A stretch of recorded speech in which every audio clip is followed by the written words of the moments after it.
елімізде төбеден бір нәрселер шашып жүр, ертең наконец-то деп тұрмасын дейді.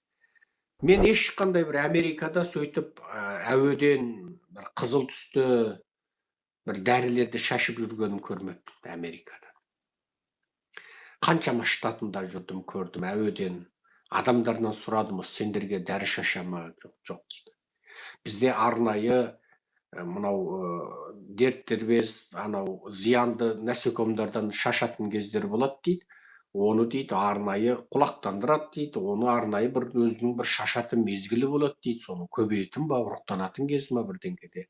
Оның өзінде де оны түбегейлі жойып жіберуге емес дейді, тек бір санын шектеуге деңгейінде шашады. Бірақ біз сендер ұқсап ұшақпен бірдеңе шашқанды көрмедік дейді. Енді Қазақстан, орыс, мынаны шаш, қазақтар көбейіп бара жатыр. Қазақтың денсаулығы жақсы болып бара жатыр, қатындары туғыш, еркектері таптырғыш болып жатыр. Мынаны шаш десе, Тоқаев шашады. Қытай, сендердің сандарыңды сол 13 миллионнан асырмай ұстау керек. Мына қазақ көбейетін болса, 30-40 миллион болатын болса, бой бермей кетеді.